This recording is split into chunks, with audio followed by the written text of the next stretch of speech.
Bienvenidos a un nuevo episodio de Kenso, el podcast en el que descubrirás cómo ser efectivo para vivir más feliz.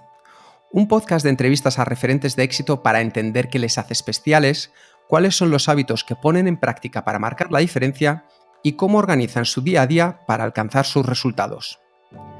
¿Alguna vez te has bloqueado a la hora de comunicar una idea, has dejado de hacer algo por el miedo al que dirán o por ser incapaz de expresar tus emociones?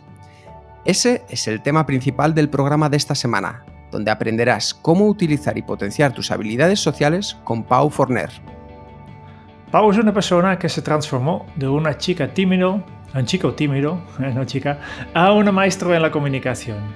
El día a día le enseñó que saber comunicar es una de las habilidades fundamentales que todos tenemos y que pocos dominan. Es el fundador de la web habilidadsocial.com y autor del libro Dirige tu vida. Yo soy Jeroen Sangers, maestro en agobiarme cuando hay demasiados proyectos activos. Y yo soy Quique Gonzalo, maestro en disfrutar de los momentos previos a hablar en público. Bienvenido, Pau. Hola, Quique. Hola, Jeroen. Muchas gracias por invitarme y muchas gracias por lo de maestro de la comunicación. creo que es un título que me queda muy grande, pero bueno, voy a intentar acercarme tanto como pueda durante esta entrevista. Seguro que los oyentes al final van a descubrir al final de esta entrevista ese potencial que tienes. Pau, para comenzar, desde muy pequeño fuiste un chico tímido, de los que, como dices tú, se sientan al final de la clase y ven con frustración cómo sus amigos salen con las chicas que le gustan. Sí. La pregunta es, ¿ser o no ser? ¿Uno nace o se hace tímido? Y quien dice tímido, dice huidizo, miedoso, cortado. Pues es una buena pregunta porque la verdad es que hay mucho debate detrás y mucho debate científico.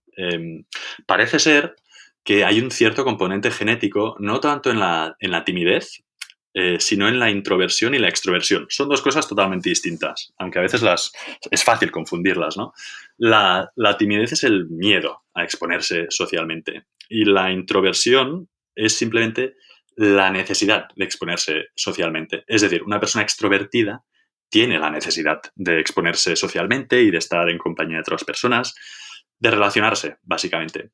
Mientras que las personas introvertidas no tienen esa necesidad o sea, no necesitan estar tan en contacto con las demás personas.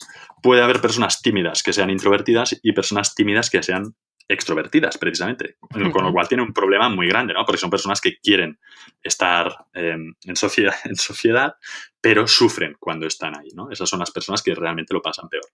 Y parece ser que la introversión y la extroversión sí que tienen un componente genético, porque se ve rápidamente cuando los niños, cuando tienen semanas de vida, se ve que algunos niños pues reaccionan de una forma más extrovertida, le podríamos llamar, que otros que reaccionan de forma más introvertida, pero sí que es cierto que yo diría que el 80% de la conducta social es aprendida.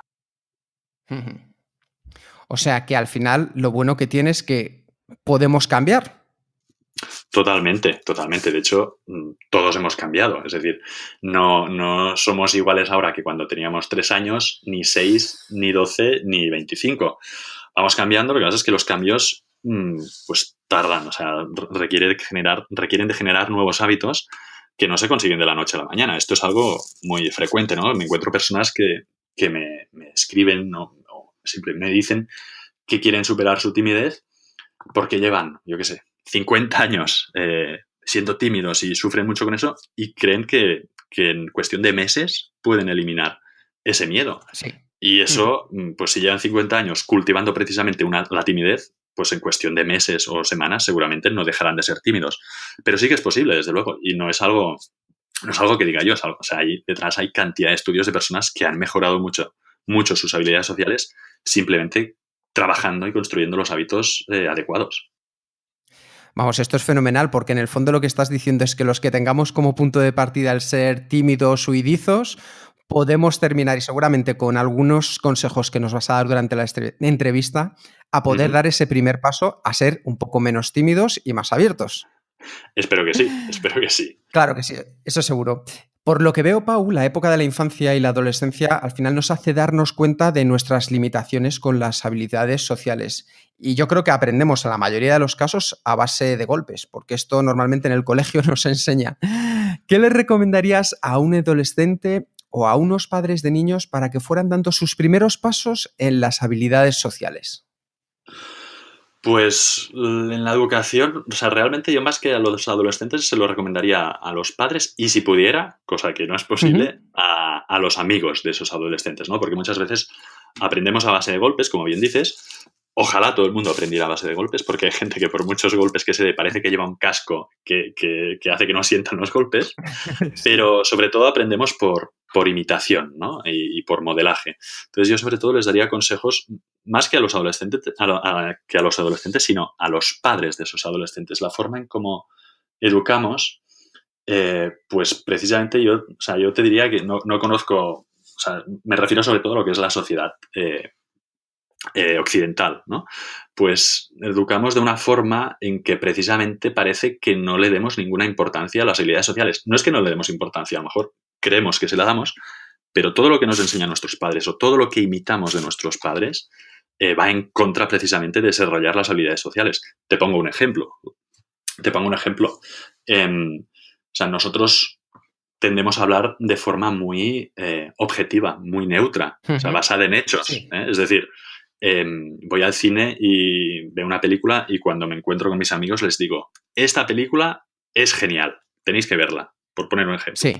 Y estoy hablando de hechos. Me estoy mostrando una realidad inflexible, o sea, donde esa película es genial. Y no hay otra discusión. Esta película es genial. Bueno, a lo mejor es genial para mí, pero para otra persona que la vea, pues a lo mejor no es tan genial. Y eso lo que hace es que generemos unos mensajes inmóviles, ¿no? Tú eres un vago, por decir algo, ¿no? O sea, es algo que los padres dicen mucho a sus hijos, ¿no? Sobre todo cuando se enfadan con ellos. Es que eres un vago. O sea, esta forma de definir las cosas, decir que las cosas son, crea mucho conflicto porque crea una realidad inflexible. O sea, es una persona que está definiendo esa realidad y si yo estoy en contra, pues tengo que discutir con ella. Sería mucho más sano, por ejemplo, que los padres utilizaran más una comunicación emocional. O sea, yo voy al cine, por decir algo, veo una película que me gusta y cuando me encuentro con mis amigos, en lugar de decirles, esta película es genial, les digo, esta película me ha encantado. Aquí ya no hay discusión. Es decir, nadie puede discutirme mis emociones. Nadie puede discutir que esa película me haya encantado. A lo mejor para otra persona la película no vale nada. Pero a Pau esa película le ha encantado. No hay conflicto, ¿sabes? O sea, mis emociones son mías, son propias y nadie me las puede discutir. Entonces, con los padres deberían empezar a hacer algo parecido. En lugar de hablar desde perspectivas objetivas y totalmente inflexibles y dedicarse a juzgar a sus hijos, pues por lo menos intentar crear unas realidades más emocionales, más basadas en sus emociones. Esto, que no hayas estudiado hoy, pues me hace sentir muy frustrado porque yo creo que para ti los estudios van a ser muy importantes. Por ponerte un ejemplo, en lugar de decirle a su hijo, eres un vago. Entonces, a partir de ahí sí que sería bueno empezar a cambiar este tipo de educación. Vamos dando pasos poquito a poquito, pero los vamos dando. Oh, qué bueno, Pau.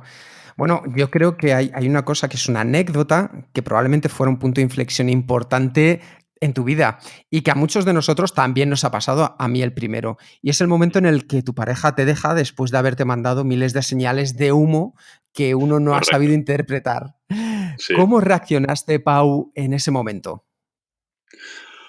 Pues la verdad es que mi reacción, yo creo que fue precisamente mi reacción lo que más me sorprendió y lo que hizo que yo empezara empezara a preocuparme de otra forma por mí mismo, ¿no? Que hasta ese momento pues creía eso, pues que las personas somos como somos y nadie cambia, y etcétera. Entonces yo creo que mi reacción precisamente que en otras circunstancias o en otros momentos de mi vida hubiera sido de enfado, ¿no? Porque, o sea, ¿cómo puede ser que eso me esté ocurriendo a mí? Eso no, o sea, tú no eres quien para hacerme esto. En otro momento de mi vida hubiera sido eso, ¿no?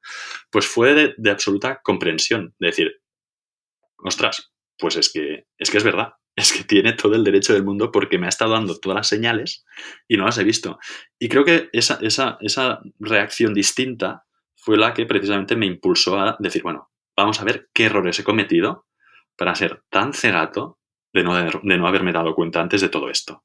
Y ahí, pues, O sea, yo ya vengo de unos padres psicólogos y de una familia donde se ha dado mucha importancia a la educación infantil, y ya tenía pues cierto bagaje detrás, pero hasta ese momento no lo había vivido como de cara a otros. O sea, nunca lo había aplicado sobre mí mismo. Y a partir de ahí empezó todo.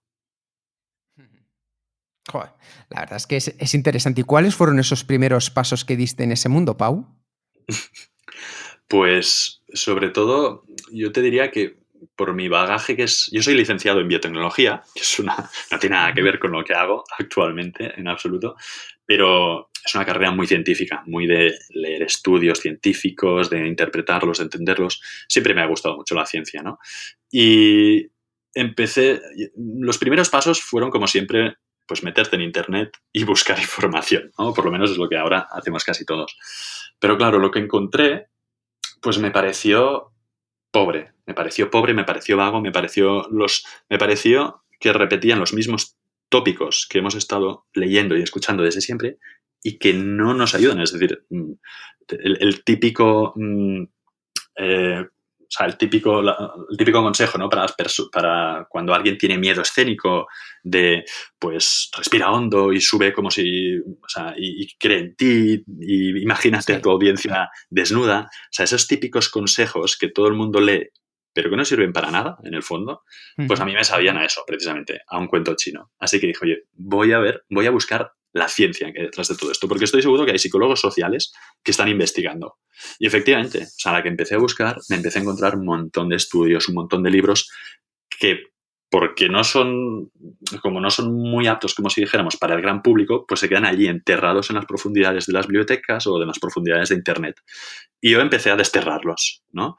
Y allí me encontré pues un mundo, pues para mí muy interesante, realmente maravilloso, y creo que cada vez creo que en los últimos 7, 8 años ha habido como un boom, ¿no? de coger lo que es ciencia e intentar adaptarla al público masivo, ¿no? Pero yo precisamente empecé hace 7 u 8 años con esto. Uh-huh. Y una pregunta que después de todo este viaje que has hecho, desde ese punto de partida que fue ese chico tímido al lugar en el que estás a día de hoy, Pau, sí. Para ti, ¿cuáles consideras que son las habilidades básicas que tiene que poseer una buena persona, un buen comunicador? Un buen comunicador.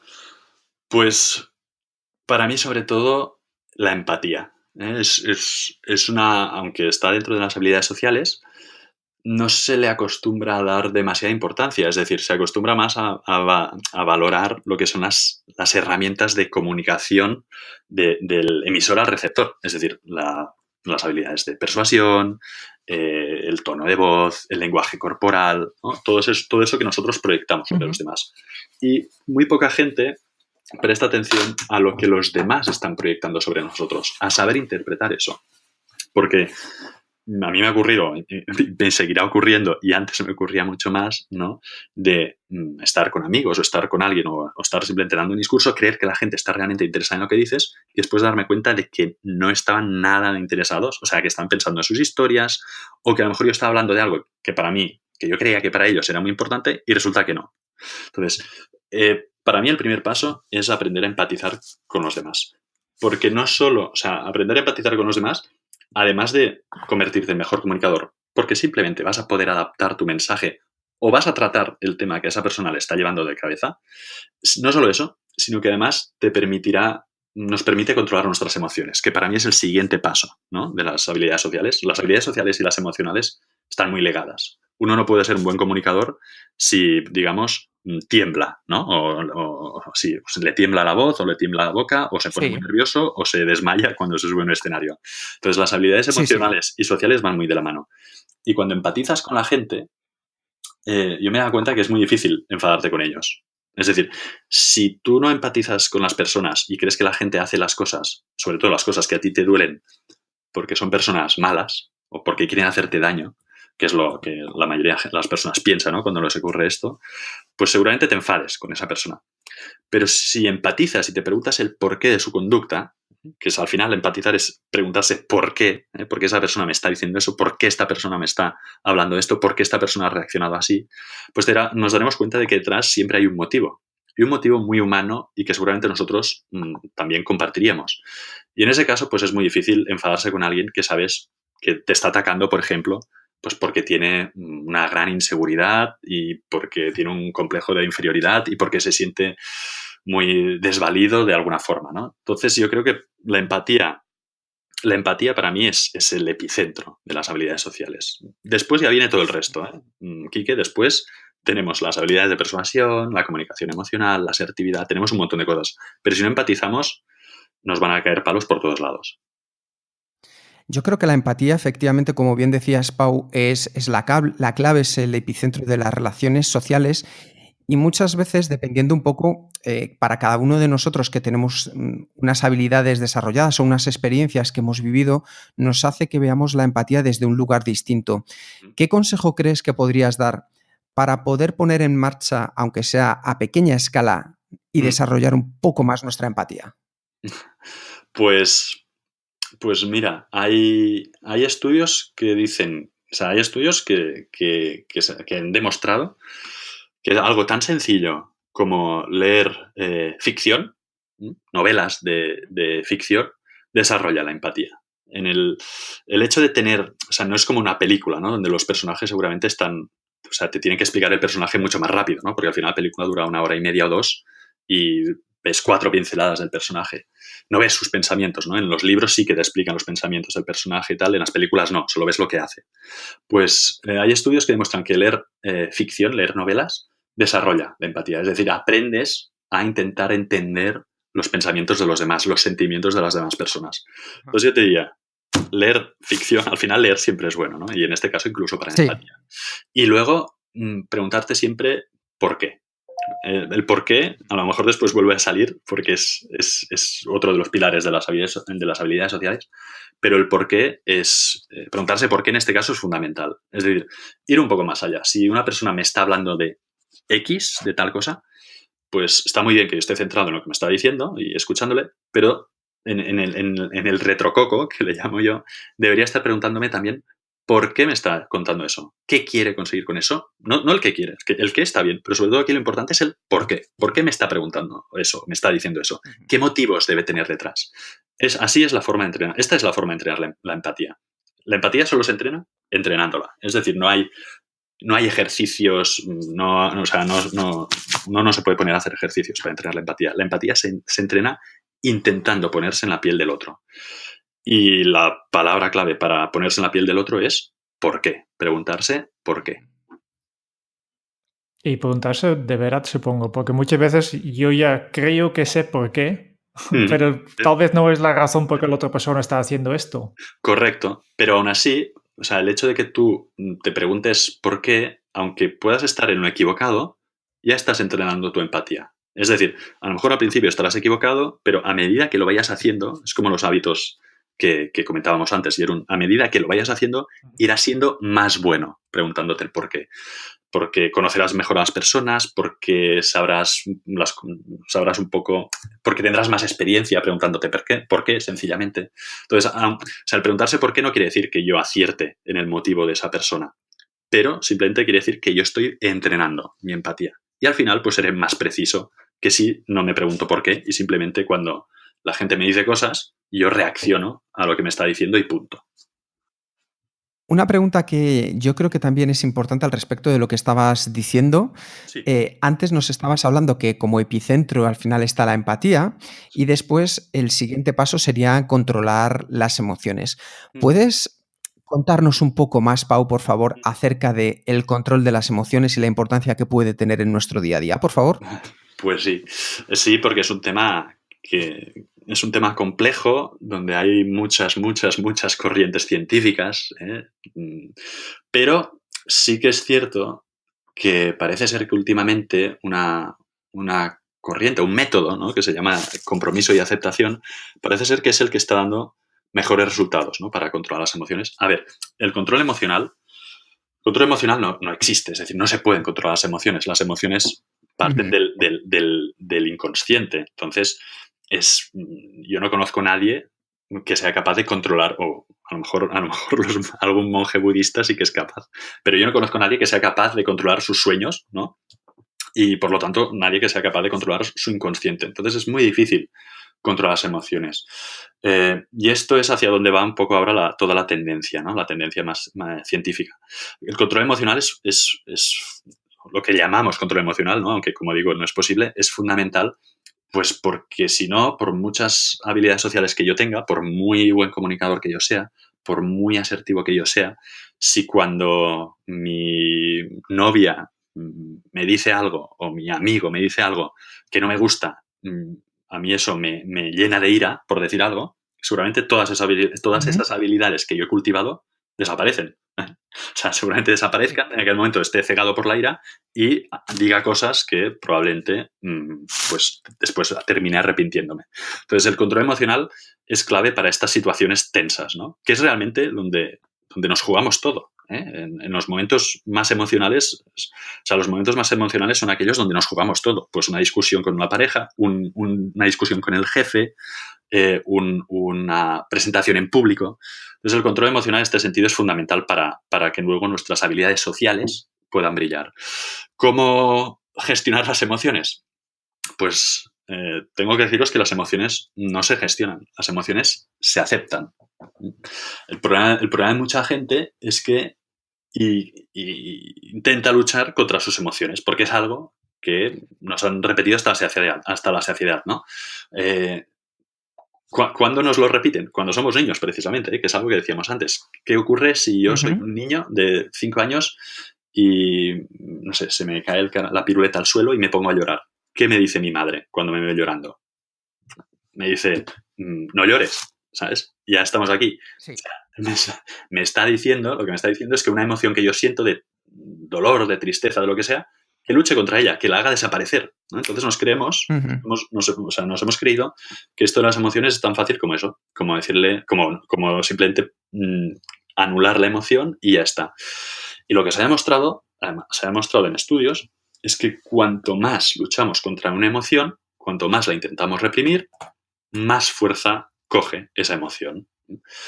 Y entonces, con las emociones, lo que está claro es que si luchamos contra las emociones, si intentamos reprimirlas, si cuando yo estoy nervioso intento relajarme,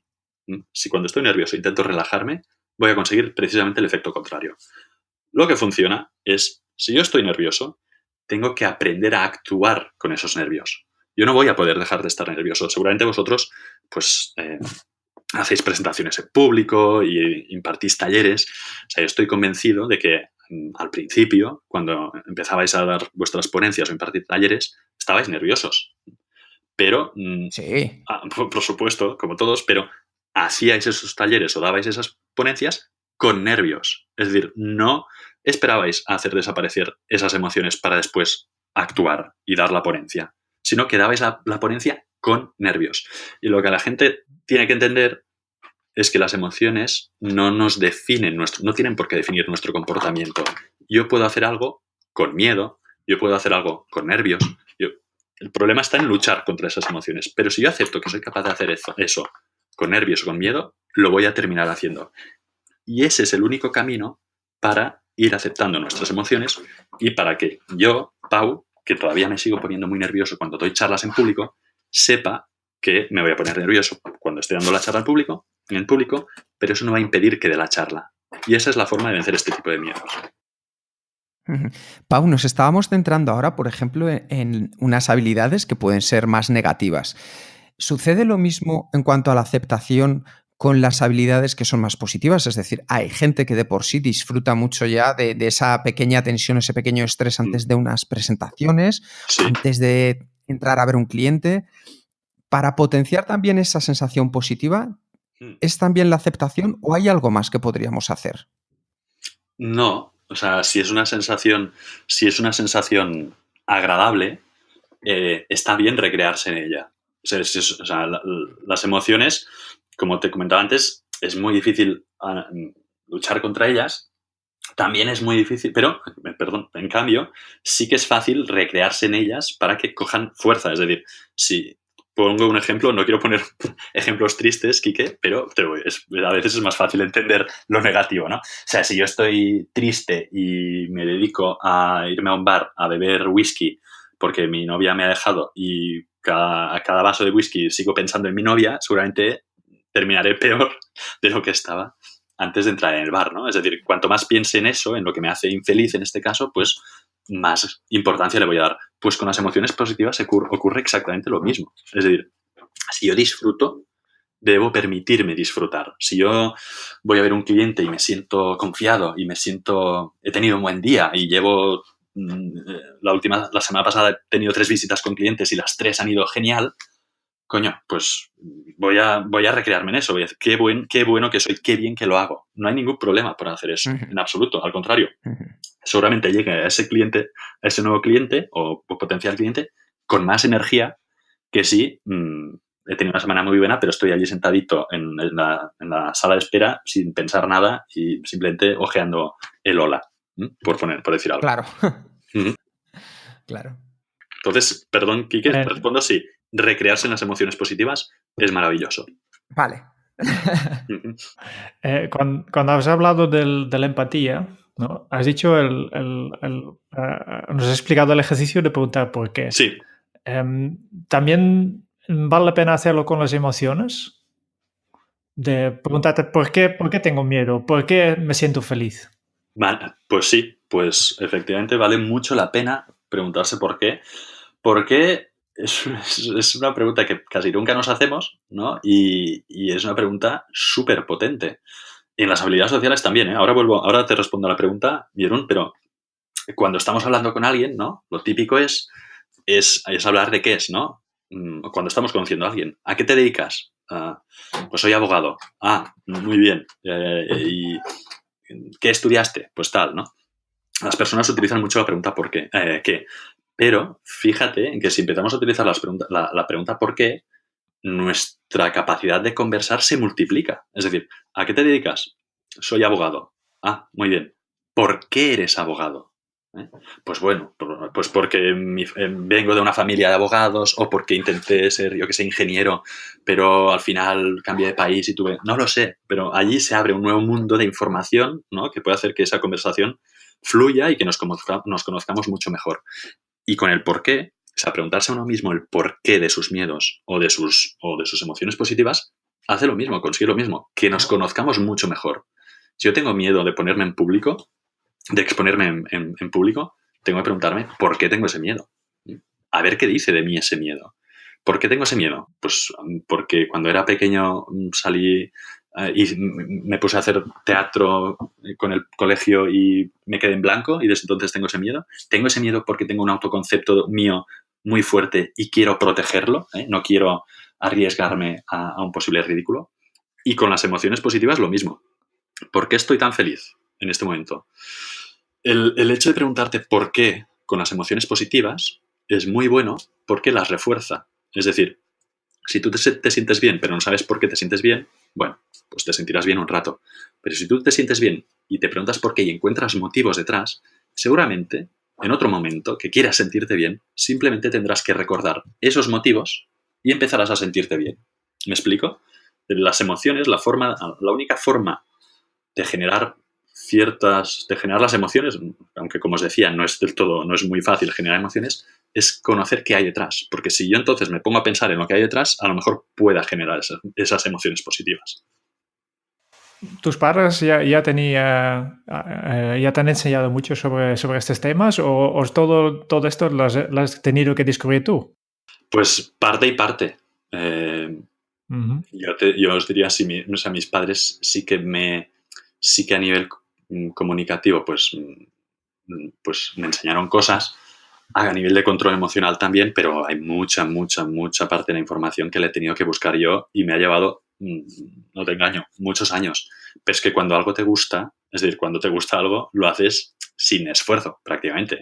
Sería, si en lugar de buscar este tipo de información, Jeroen, me dices que busque algoritmos geométricos, pues a lo mejor no lo hago tan a gusto.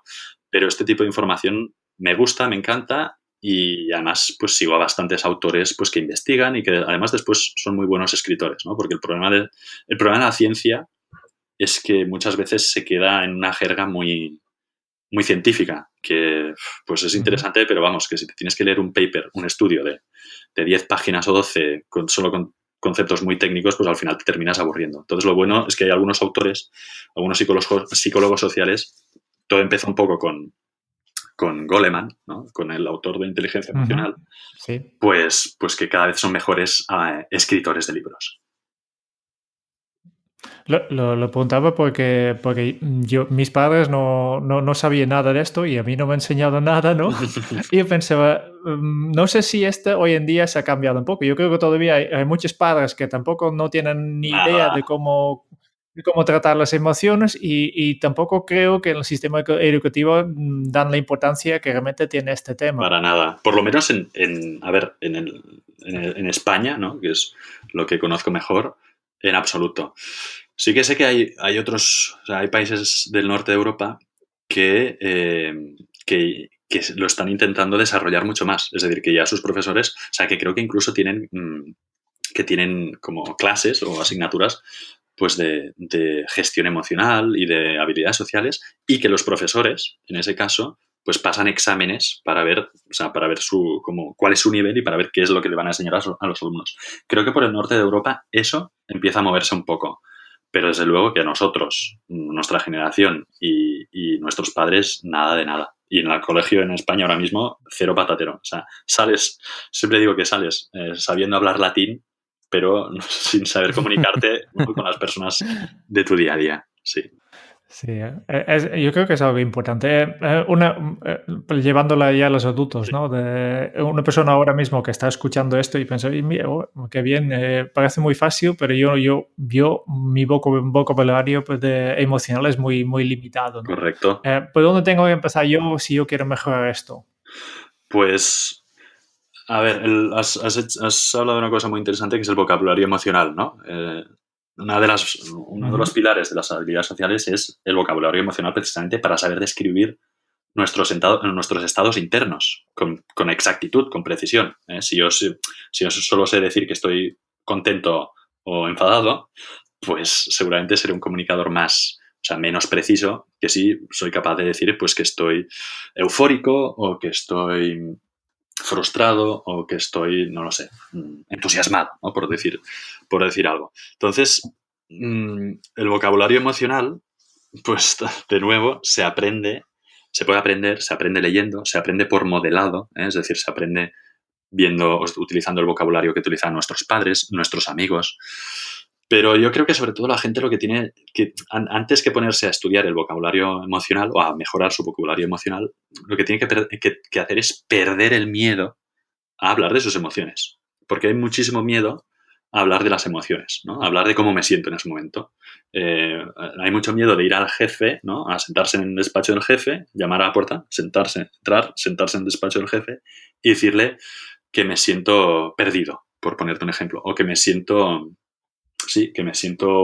poco valorado, que me siento triste que estoy triste porque me siento poco valorado. Hay mucho miedo a hacer eso, ¿no? O sea, la gente entra allí simplemente con quejas o pidiendo un aumento de sueldo, lo que sea. Hay miedo a hablar de nuestras emociones porque creemos que nos exponen. Creemos que nos ponen en una posición de debilidad, ¿no? Que si el otro me conoce, me va a hacer daño, ¿no? Y lo gracioso es que es justamente lo contrario. Y esto no me canso de repetirlo nunca. Es decir, hay 50.000 experimentos y 50.000 estudios que precisamente lo que dicen es que cuanto más conocemos a una persona, mejor nos cae, mejor la queremos tratar, más empatizamos con ella y más ganas tenemos de ponernos en su piel y de ayudarla. Cuando conocemos a alguien de verdad, imagínate una conversación muy íntima con un amigo tuyo, ¿no? Pues que se abra contigo y te explique pues qué está pasando, cuál es su momento vital, qué le está ocurriendo. Tú no tienes ganas de reírte de esa persona. Tú lo que tienes ganas es de escucharla, de ayudarla. Entonces hay como la concepción, se ha creado como la idea de que si nos mostramos emocionalmente, la gente nos hará daño. Y eso precisamente consigue todo lo contrario. Incluso con nuestros enemigos. Es decir, con personas que nos quieren hacer daño. En el momento que nos conocen, seguramente esas ganas de hacernos daño les vayan desapareciendo. ¿Por qué? Porque van a ver que detrás tenemos motivos para pensar como pensamos y para hacer lo que hacemos, ¿no? Entonces, antes que desarrollar el vocabulario emocional, que es una parte muy importante, si la gente fuera capaz de utilizar 4 o 5 palabras emocionales, pero perdiera el miedo a mostrar sus emociones, todas las relaciones, cualquier tipo de relación, ya sea profesional, sentimental, familiar, mejorarían muchísimo, de verdad. Pero la gente todavía tiene ese miedo, ¿no? Todo lo que explicas de tener miedo, de no querer parecer una persona débil, me suena muy masculino. Sí. Y esto me hace pensar, ¿hay alguna diferencia en esto de tema de gestión de emociones entre hombres y mujeres? Sí que hay diferencias, sí que es cierto que hay diferencias, pero no tantas como uno podría creer. Es decir, sí que es cierto que las mujeres en general viven más sus estados emocionales, ¿eh? Pero sus estados emocionales pueden perdurar más en ellas. La intensidad es parecida, ¿eh? Pero la duración sí que es cierto que puede ser, pues, pueden durar un poco más los estados emocionales en ellas. Pero todo el resto, en ese sentido, los hombres todavía tenemos un poco que aprender de ellas, ¿eh? Porque ellas sí que están mucho más en contacto con sus emociones, por su forma, o sea, por la educación que han recibido, porque suelen, como tú decías, ¿no? El hombre no habla de sus emociones, ¿no? El macho ibérico no habla de cómo se siente, el macho ibérico solo actúa, ¿no? Y es como un bárbaro y es un cafre. Entonces, los hombres culturalmente no hemos hablado tanto de nuestras emociones como ellas, y eso lo que ha conseguido es que ellas sepan estar más en contacto con sus emociones y en algunos casos incluso manejarlas mejor. Aunque sí que es cierto que ciertos estados emocionales, como puede ser la depresión, ¿no? Estados emocionales negativos en estos casos, pues les pueden afectar a ellas durante más tiempo. Son seres más emocionales. Pero eso no quita lo mismo, ¿eh? Que ellas crean, igual que los hombres, que hablar de sus emociones en según qué ambiente, pues en ambiente profesional, por ejemplo, las pone en una situación de debilidad. Cuando, insisto, es todo lo contrario. Yo siempre pongo el ejemplo de Bill Clinton, cuando estaba luchando para ganar las elecciones, creo que era en el 92, ¿no? Que se estaba peleando con Bush padre, si no recuerdo mal, se estaba peleando con Bush padre y con otro candidato que ahora no recuerdo, y Clinton quedaba un mes para las votaciones y Clinton iba en la cola de intención de voto con un 30% solo. Y entonces el tío lo que hizo fue una estrategia que hasta entonces jamás, ningún candidato a la presidencia de Estados Unidos había utilizado, que es precisamente hablar de sus emociones y hablar de sus vulnerabilidades, ¿eh? El tío se recorrió la mitad de Estados Unidos yendo de plato de televisión en plato de televisión, explicando, entre otras cosas, pues su infancia. Su padre había muerto poco después de que él naciera, entonces se había criado con un padrastro alcohólico, con un hermano drogadicto, y Clinton tuvo una infancia muy dura. Y el tío iba contando eso por los platos. Y claro, sus rivales políticos alucinaron, ¿no? Decían, bueno, este tío se ha vuelto loco, ¿por qué? Porque hasta entonces se suponía que un candidato a la presidencia de Estados Unidos lo que tenía que hacer era dar una imagen de confianza, de seguridad, de perfección. Entonces le trataron, como un payaso. Pues Clinton, haciendo esto, en un mes pasó de más o menos un 30% de intención de voto a un 78% y ganó las elecciones. ¿Por qué? Porque se mostró como un ser humano y el público tuvo la sensación de que lo conocía, de que empatizaba con él, de que era una persona con la que podía conectar. Y tal fue así que ganó las elecciones. Entonces, esta visión de no quiero darme a conocer porque me van a hacer daño es totalmente incorrecta. Pero sí que, hablando un poco de tus debilidades, muestras un lado más que pueden aprovechar, ¿no? Pues justo porque tú lo haces, pareces más fuerte, ¿no? Esto es lo que entiendo. La verdad es que yo no sé con qué intención lo hacía Clinton. No sé si lo hacía no sé si era una estrategia premeditada. Entiendo que sí. Pero da igual que lo aprovechen. O sea, si tú, en la situación de Clinton, daba igual que sus que sus rivales políticos le insultan, en aquel momento se rieron de él, pero si hubieran dicho, no, es que esto Clinton lo está haciendo porque lo que quiere es que la gente conecte con él y tal, no sé qué, y es una estrategia política. Da igual, al final Clinton lo que estaba consiguiendo es que la gente conectara con él. Aunque alguien te diga que lo está haciendo porque es una estrategia, aunque tú oigas otro político que te dice, no, es que lo está haciendo porque es su estrategia, da igual. Este tipo de mensajes, este tipo de historias son muy potentes. Vosotros ya sabréis que hay evidencia científica raudales sobre que las personas, sobre todo, conectamos con las historias, conectamos con las vivencias personales. Pues Clinton es lo que estaba consiguiendo, y si otra persona lo discutía, da igual, porque al final el americano que estaba sentado en su sillón en casa viendo a Clinton hablar de su infancia, pues conectaba con él, por mucho que después le digan que eso es una estrategia. Nosotros conectamos con las historias, sobre todo. Pau, tú has trabajado y ayudado a muchas personas a través de los servicios que ofreces. Sí. Si nos tuvieras que decir un poco en general, ¿cuál es aquella habilidad social que marca un antes y un después cuando trabajas con las personas? ¿Cuál sería esa habilidad? La habilidad social que marca un antes y un después cuando trabajas con otras personas en un entorno profesional, ¿entiendes? Sí, al desarrollar, cuando trabajas con estas personas, ¿cuál es la habilidad que cuando de repente la descubren las personas con las que trabajas, les marca un antes y un después? Vale. Pues yo diría que sobre todo es la asertividad. Hay pocas personas, se habla mucho de la asertividad, pero hay pocas personas que realmente sepan lo que es y cómo utilizarla. Y yo creo que cuando les enseño a las personas la forma en que se han estado comunicando hasta ahora, que ha sido, como decíamos antes, en base a hechos objetivos, esto es así, tú eres asá, yo soy así.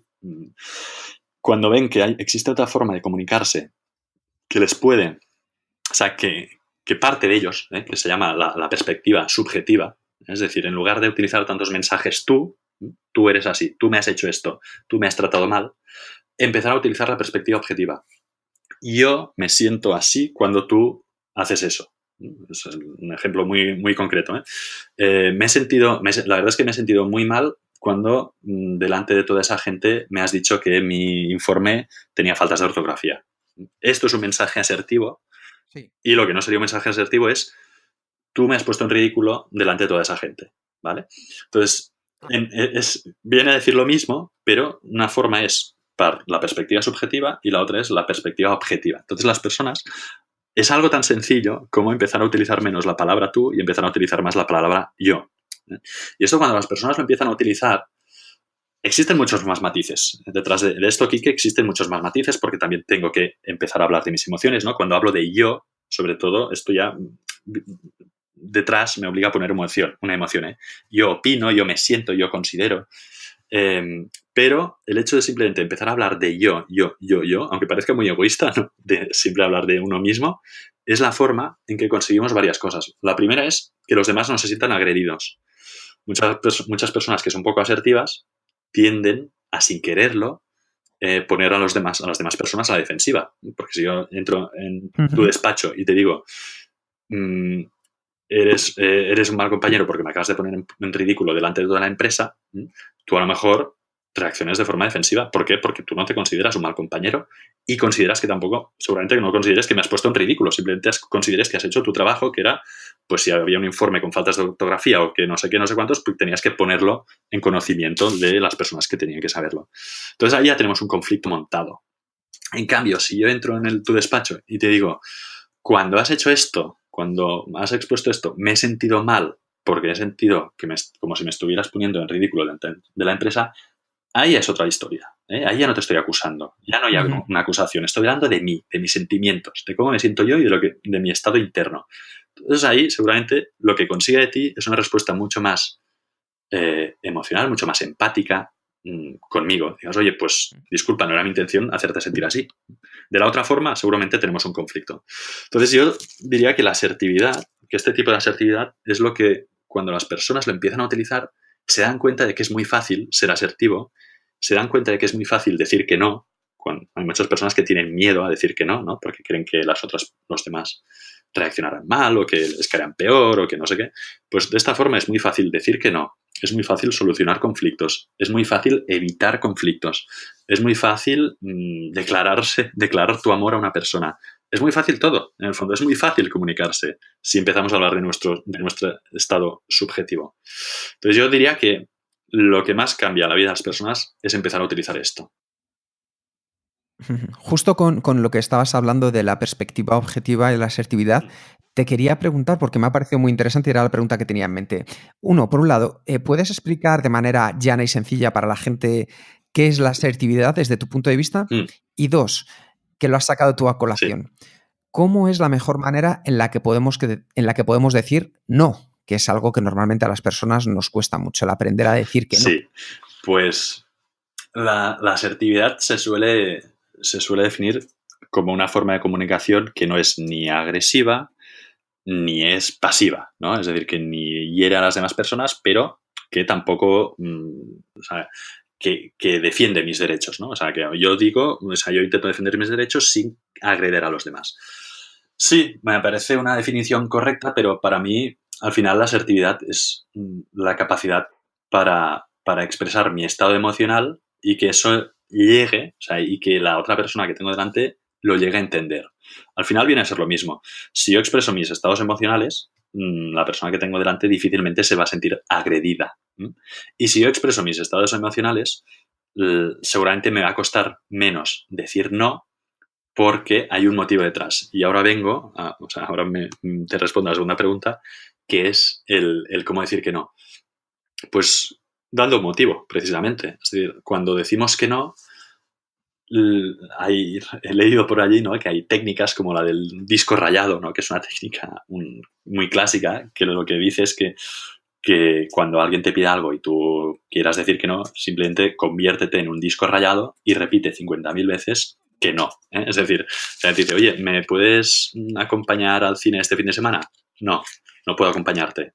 Venga, va, acompáñame al cine este fin de semana. No, no puedo acompañarte. Oye, ¿por qué no me acompañas? No, no puedo acompañarte. Entonces, eso que parece como, ¿no?, pues llama la atención, ¿no?, la técnica del disco rayado y tal, pues a mí me parece una locura, absolutamente. Es decir, yo estoy hablando con una persona y se empieza a comportar como si fuera un disco rayado, pues al final voy a pensar que esa persona tiene un problema porque no tiene ni pies ni cabeza, ¿no?, lo que me está haciendo.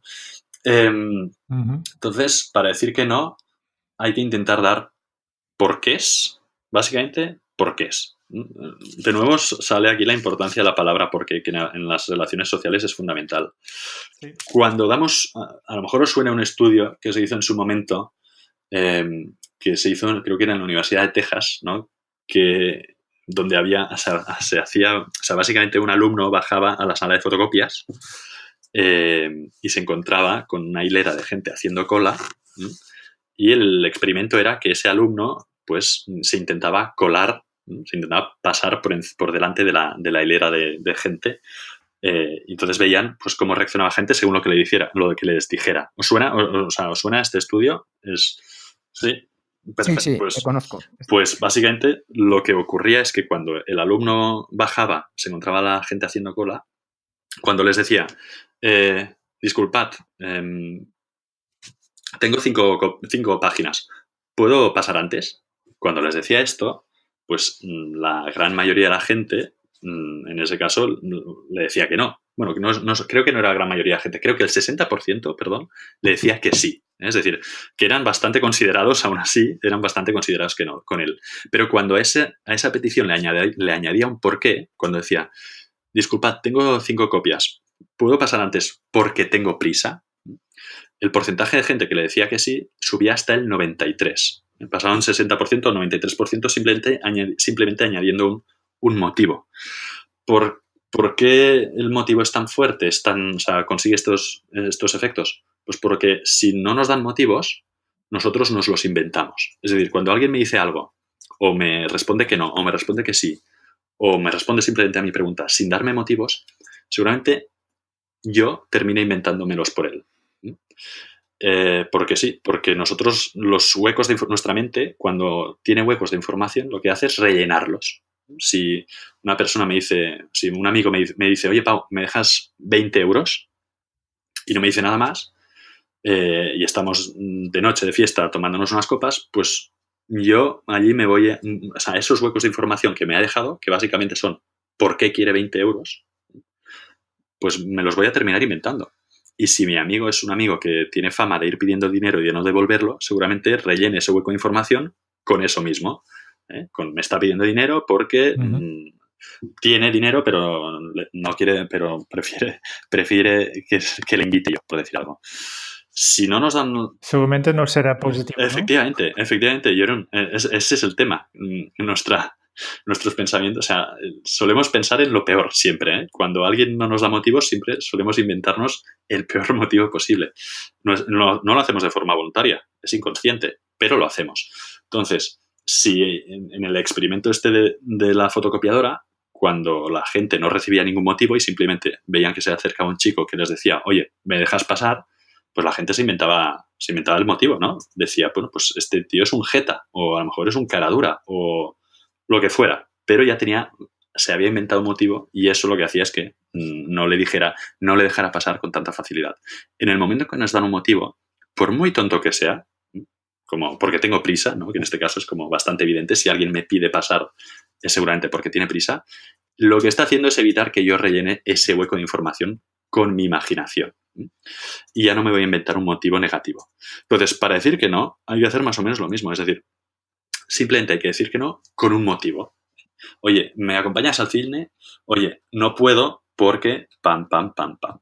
Y si queremos que el motivo sea todavía más fuerte, y es una técnica, es una herramienta que he probado varias veces y que además varios de mis alumnos prueban y les va muy bien, lo que tenemos que construir es un motivo basado en nuestros valores. O sea, es muy sencillo, ¿eh? Si alguien me dice, oye, ¿me acompañas al cine este sábado? Y yo le digo, oye, no puedo acompañarte al cine este sábado porque tengo que ir a buscar a mi abuela, ¿vale? Pues a lo mejor esa persona pues diga, oye, pues vale, no pasa nada, ya iremos el siguiente. O a lo mejor esa persona me diga, oye, pues mira, ves a buscar a tu abuela y justo cuando la estés dejando, paso yo, te recojo con el coche y vamos. Hay gente que después que insiste, ¿no? Ajá. Pero si yo utilizo un motivo basado en mis valores, por ejemplo, ¿puedes acompañarme al cine este sábado? Y yo le digo, oye, no puedo acompañarte este sábado porque tengo trabajo y tengo la norma de no salir de casa los días que tengo trabajo. Si yo hablo de mi norma, de mis reglas, de mis valores, ahí va a ser más difícil que esa persona me pueda pillar o me diga o me haga una contraoferta. Es decir, si mis motivos los baso en reglas para mí inamovibles, pues seguramente la gente no insista tanto. No, yo no salgo los viernes donde, o no salgo los martes donde al día siguiente tengo una reunión a las 8 de la mañana. Es mi norma y siempre la cumplo. Ahí esa persona seguramente diga, bueno, vale, Pau, pues ya saldremos otro día, ¿vale? Entonces es la regla de la norma personal, ¿no? De dar un motivo, decir que no dando un motivo, pero que ese motivo sea una regla personal que siempre cumplimos. No sé si me he explicado, porque sí, vale. Sí, sí. Perfecto. Para cambiar un poco el tema, tú te dedicas a enseñar estas habilidades sociales y una de las maneras en que lo haces es a través de un curso online. Y yo me pregunto, ¿cómo es posible que tratas el tema de trata personal, ¿no? A distancia? ¿No es contradictorio esto? No, o sea, creo que no. O sea, a ver, te podría poner otro ejemplo, ¿no? Hay 50.000 tipos de cursos que se hacen a distancia, pues el de cursos de cocina, ¿no? Por ejemplo, por decir algo. Es decir, tú al final estás viendo un vídeo, estás adquiriendo unos conocimientos, pero lo importante en el curso de habilidades sociales y en el curso de cocina es ponerte a practicar, ¿verdad? Es decir, al final, si yo veo un curso de Claro. cómo adelgazar y simplemente veo el curso, creo que así no voy a adelgazar. Lo que tengo que hacer es, después de ver el curso, con los conocimientos que he conseguido, ponerme a hacer cosas, lo que me han enseñado en el curso, para adelgazar. Pues con las habilidades sociales pasa lo mismo. O sea, yo simplemente por el hecho de ver un curso de habilidades sociales no voy a mejorar mis habilidades sociales. Tengo que coger la información de allí y ponerme a practicarla, ¿no? Entonces, y además tengo casos de éxito y no solo eso, sino que hay varios estudios donde se ha demostrado que la formación a distancia tanto en las habilidades sociales como emocionales, consigue resultados muy positivos. Al final, no es tanto el medio, sino al final es, uno, que la formación sea de calidad, es decir, que la información que se dé sea veraz y sea útil, pero sobre todo la predisposición de esa persona. Es decir, si una persona ve un curso con ganas de aprender y con ganas de practicar, seguramente le saque mucho provecho. De la misma forma que si una persona va a un taller práctico con otras personas y no tiene ningún interés en hacerlo, simplemente va allí por obligación, pues seguramente no le sirva para nada. Entonces, aunque sea un curso, aunque sí que es cierto que está relacionado con relacionarse con personas, se puede aprender de la misma forma que hacemos cursos para aprender. O sea, que puedes ver un curso para aprender a conducir y puedes aprender a conducir sin necesidad de estar dentro de un coche. Al final tendrás que hacer la práctica, pero lo que es la teoría, la parte del principio, el método, el formato de vídeo es perfectamente válido. Me ha llamado la atención justo porque yo creo que últimamente donde hay más problemas de habilidades sociales es justo en el entorno online, ¿no? Donde no tenemos tanta información, supongo. Sí. Efectivamente. A ver, hay lo que es las habilidades sociales. De hecho, yo tengo un proyecto nuevo. A ver, tengo varios proyectos, pero tengo un proyecto que es una web, que es unavidaonline.com, donde básicamente, además de lo que es la creación de cursos online y de un poco de cómo me gano la vida yo, ¿no?, hoy en día, y por qué estoy aquí hoy en Nueva Zelanda haciendo esta entrevista, ¿no? Hablo sobre todo de negocios online y de generación, pues, de ingresos pasivos y estas cosas, pero allí lo que pretendo es un poco también enseñar cómo trasladar estas habilidades sociales al entorno online, porque es exactamente lo mismo. Y de hecho, mira, me has hecho reflexionar, Jeroen. Creo que hay gente que es muy hábil. Yo te diría que en mi experiencia, y a lo mejor vosotros tengáis una idea distinta, pero yo os diría que en mi experiencia hay gente que es muy hábil socialmente, llamémoslo así, comunicando a través de Internet, y muy poco hábil haciéndolo en persona. Es decir, hay blogueros y con toda esta moda del copywriting, ¿no?, que seguramente no conocéis, todo el tema del copywriting y de escribir textos para Internet. A mí me sorprende la cantidad de cursos que hay sobre copywriting para Internet y la poca cantidad de cursos de comunicación o de copywriting para la vida real, ¿no? O sea, hay mucha más formación en cómo comunicarse en Internet que en persona. Y entonces te encuentras con blogueros que conectan muy bien con su audiencia, ¿no?, que hablan de, pues de su historia, de sus frustraciones, de lo que les ha pasado el fin de semana pasado y que les ha hecho sentir bien o mal, ¿no? Que parece que realmente llegas a conectar con ellos y que los conozcas, y luego cuando los encuentras en persona, que es algo que me ha pasado a mí, dices, pero si no tiene nada que ver, o sea, no, la persona que yo conocía no tiene nada que ver con este señor que tengo aquí delante que no abre la boca, ¿no?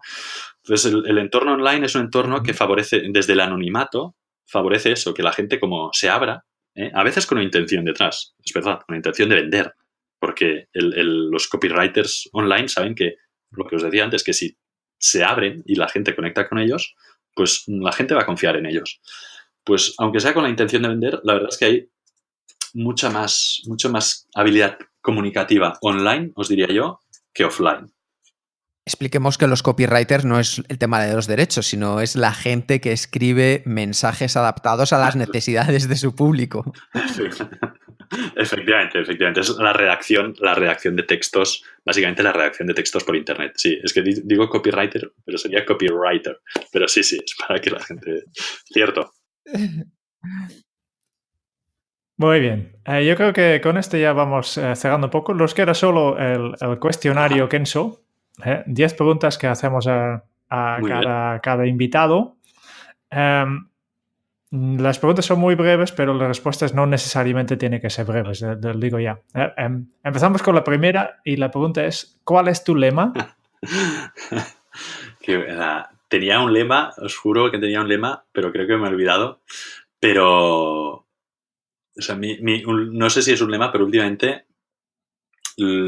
intento...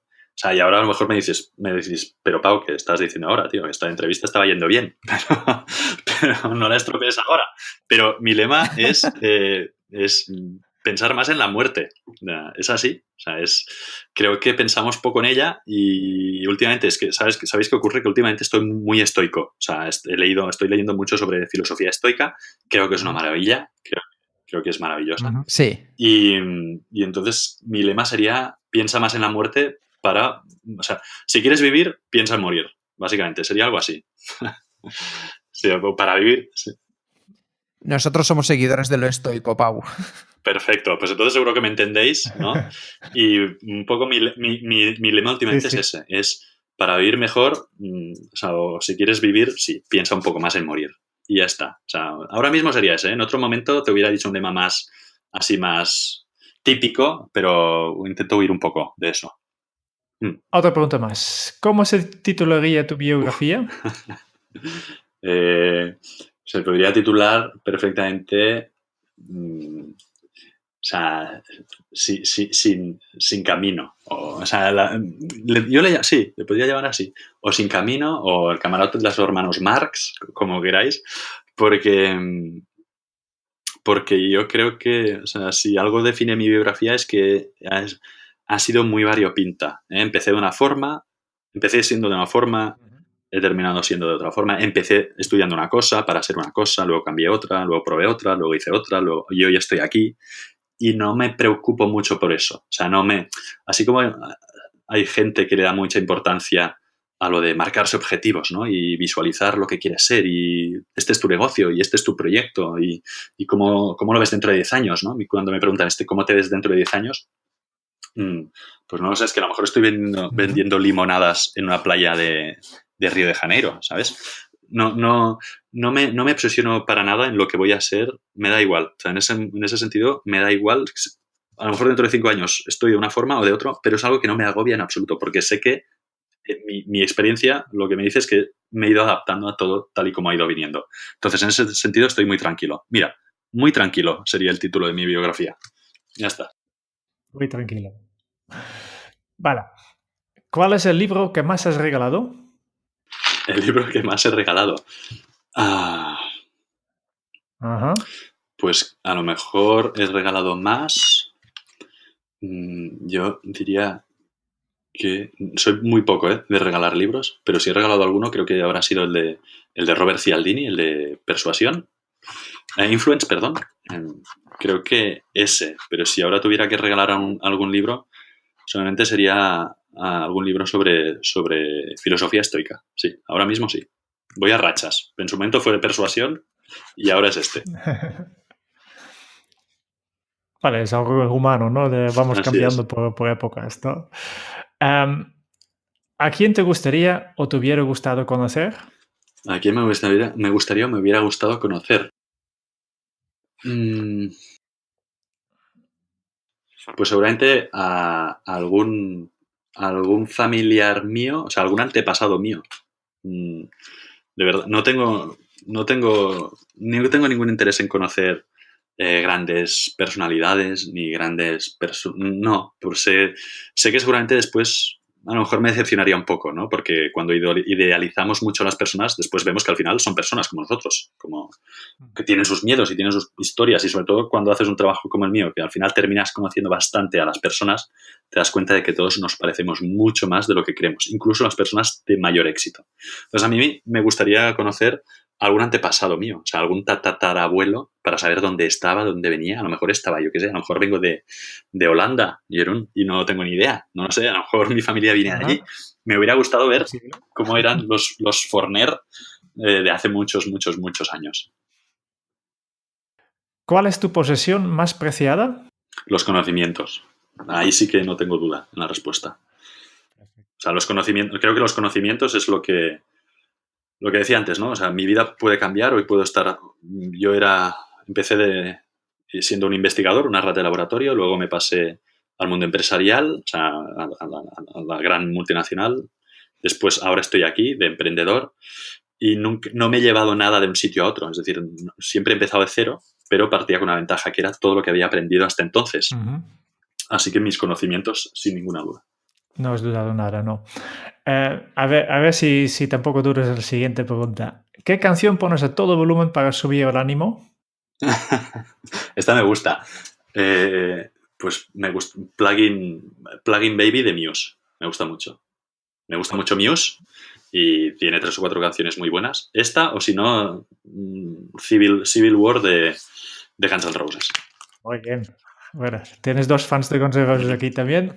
Vamos por lo mismo. Muy bien, muy bien. Estuvieron en Barcelona hace poco, ¿eh? Sí, yo estuve. Estuvieron en Barcelona Sí, hace poquito. ¿Estuviste? Sí. Y en Madrid. Y en Madrid, sí, yo fui al de Madrid, pero Madrid fue el año pasado, creo. ¿O no? Sí, por eso te digo. Sí, Hemos estado en los dos del último pavo. Muy bien, muy bien. Yo estuve en el de Madrid, en el de Barcelona ya estaba de viaje. Muy bien. Seguramente no somos los primeros que te entrevisten y para tener un poco de inspiración siempre preguntamos esto. ¿Cuál ha sido la pregunta más interesante que te han hecho? Esta, que cuál es la canción que me pongo a todo trapo. Esta me ha gustado porque es distinta. Me ha gustado esta, pero la pregunta más interesante. Sí, es difícil. La pregunta más interesante, a lo mejor, normalmente la pregunta más interesante, nos solemos decir que la pregunta más interesante que nos han hecho es aquella donde nos hemos recreado más o nos ha gustado más responder, ¿no? Entonces, no lo sé. A mí me gustó una pregunta que me hicieron que es por la respuesta que di, pero vamos, o sea, al final la pregunta no tenía ningún secreto. Pero así que no, lo siento, me quedo con la de la canción. Sí, esta me ha gustado. Me ha gustado porque dice mucho de una persona, o sea, conocer sus gustos musicales, ¿no? Ahora que sé que os gusta Guns N' Roses, ya os pongo como más cara, o sea, os visualizo mejor, ¿no? Detrás del podcast os veo mejor. Entonces creo que os conozco mejor ahora, de verdad. Creo que os conozco mejor ahora que sé que habéis ido al concierto de Guns que antes. Por un momento pensaba que ibas a contestar la pregunta ¿por qué? Pero no. Eso hubiera estado bueno. Sí. ¿Qué se te viene a la cabeza cuando piensas en la felicidad? Pues sí, se me viene a la cabeza de que es un concepto imposible. O sea, se me viene a la cabeza nada. O sea, se me viene a la cabeza el infinito, básicamente, ¿no? Se habla mucho de la felicidad y existe lo que se llama la ley del esfuerzo invertido, que precisamente dice que es un fenómeno psicológico, que lo que dice es que cuanto más perseguimos algo, menos, más lejos lo vemos, ¿no? Es el hecho de saber que estás persiguiendo algo, lo único que hace es reforzar la idea inconsciente de que no lo tienes. Entonces, yo siempre digo lo mismo, las personas más infelices que me encuentro por el mundo son las personas que me dicen que lo que quieren es ser felices. Tal cual. Entonces, en cambio, las personas más felices, aquellas personas que creo más felices, son las que le dan muy poca importancia a esto. Antes ya hemos conocido tus gustos musicales. La otra pregunta que tenemos es ¿qué película volverías a ver cada año? Eso me gusta también, ¿eh? O sea, ¿qué película volvería a ver cada año? Lo sabía. Sí. Lost in Translation me gusta mucho. Una japonesa de Miyazaki que se llama Spirited Away, que en castellano creo que se llama El viaje de Chihiro. Esa me gustó mucho también. Y Sin Perdón, también de Clint Eastwood, me gustó mucho. Y El Club de la Lucha también. Pero bueno, si tuviera que decir una, Lost in Translation. Vale. Muy bien, última pregunta ya. Si tuvieras que dejar un mensaje en una cápsula para tu yo del futuro, ¿qué le dirías?